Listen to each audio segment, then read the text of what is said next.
Meu nome é Janiele e hoje nós iremos falar um pouco sobre Farroupilha e Balaiada, onde ambas ocorreram dentro do período regencial e ficou marcado pelas rebeliões regenciais, rebeliões essas que ocorreram no período de 9 anos pelo Brasil. A Revolução Farroupilha, conhecida como a Guerra dos Farrapos, foi uma guerra civil que aconteceu no Rio Grande do Sul no período de 1874 a 1845 contra o governo imperial e é considerada uma das maiores revoluções do período regencial. Boa tarde, pessoal. Porque eu vou falar um pouco sobre a Revolução Farroupilha. E essa revolução aconteceu no Rio Grande do Sul por volta de 1835 a 1845, certo? Mas isso começou um pouco antes, certo? Quando a principal fonte de renda dos gaúchos era o couro, o sebo e o charque, né? E o governo, em 1821, aumenta os impostos, ocasionando uma grande perca de vendas, porque estava entrando nos portos brasileiros os mesmos produtos com preço bem mais em conta, vindo do Uruguai e Argentina, certo? E ocasionou uma grande revolta aos rio-grandenses, que por sua vez em 1935 invadem Porto Alegre e botam as tropas imperiais para sair, certo? E aí onde tudo começa. Revolução Farroupilha, ou a Guerra dos Farrapos, que foi um conflito regional contrário ao governo imperial brasileiro, de caráter republicano. Ele ocorreu na província de São Pedro, no Rio Grande do Sul, entre 1835 a 1845. Em setembro de 1835, os revolucionários, comandados por Bento Gonçalves, eles tomaram a cidade de Porto Alegre, focando a retirada das tropas imperiais dessa região. A guerra ela continuou e os legalistas eles conseguiram prender vários chefes, dentre esses chefes Bento Gonçalves, que ele foi mandado para a Bahia, foi preso na Bahia, onde de lá ele fugiu com a ajuda da maçonaria. Os liberais, que eram pessoas lideradas por Bento Gonçalves, eles não se deixaram abater, então sobre nova chefia eles conseguiram obter novas vitórias. Em setembro de 1837, Bento Gonçalves ele vai regressar ao sul e ele vai ser eleito presidente da República do Piratini, também conhecida como República Rio-Grandense.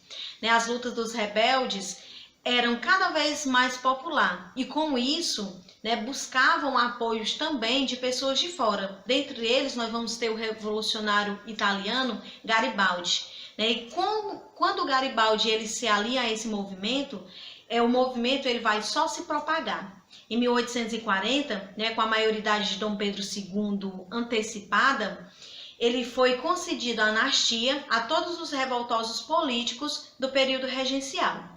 Em 1843, para evitar essa intensificação mais ainda do conflito, Luiz Alves de Lima e Silva, o Duque de Caxias, futuro Duque de Caxias, ele foi nomeado presidente e comandante das armas. Depois de várias derrotas, os rebeldes eles aceitaram a proposta de paz dada pelo governo, que incluía dentre delas a questão da incorporação dos soldados para o exército imperial. Nós tínhamos também a diminuição dos impostos em 25%. Tínhamos também a devolução das terras daquelas pessoas que haviam sido tomadas. Os revoltosos teriam suas terras devolvidas. A maior parte das revoltas terminaram sufocadas pelas forças do governo, exceto a Farroupilha, que terminou mediante uma negociação. A Balaiada aconteceu no Maranhão entre 1838 a 1841. Era uma disputa de poder local entre os bentivis, que eram os liberais, e os cabã, que eram os conservadores. Bom, gente, hoje eu vou falar um pouco sobre a Balaiada, que foi uma revolta que aconteceu no Maranhão entre os anos de 1838 e 1841. E os motivos que desencadearam essa revolta foi a situação de miséria da maioria da população e da crise econômica gerada pela queda das exportações, como também o aumento dos impostos, que tinham como alvo atingir o governo central.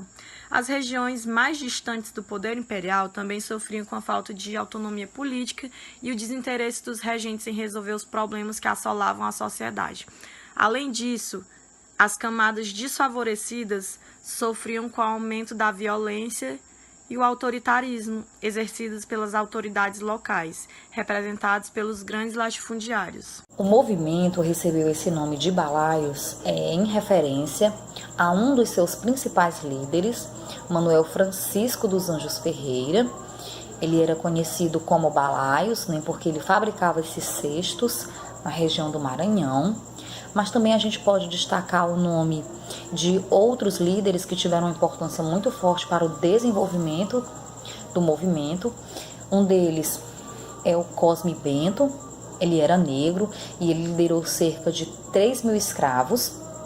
A gente também pode falar de Raimundo Góes. Ele era um vaqueiro, ele era popularmente conhecido como Cara Preta. Ele vinha de grupos pobres e médios da sociedade maranhense. O grande estopim dos Balaios foi a prisão, do irmão de Raimundo Góes, José do Egito. Então Raimundo Góes ficou revoltado, invadiu a cadeia pública, libertou seu irmão. Outros presos também foram libertados nesse movimento. E a invasão da cadeia levou os líderes balaios a espalhar as suas ideias liberais pela região e assim conquistando vários simpatizantes que eram pessoas de classes mais pobres.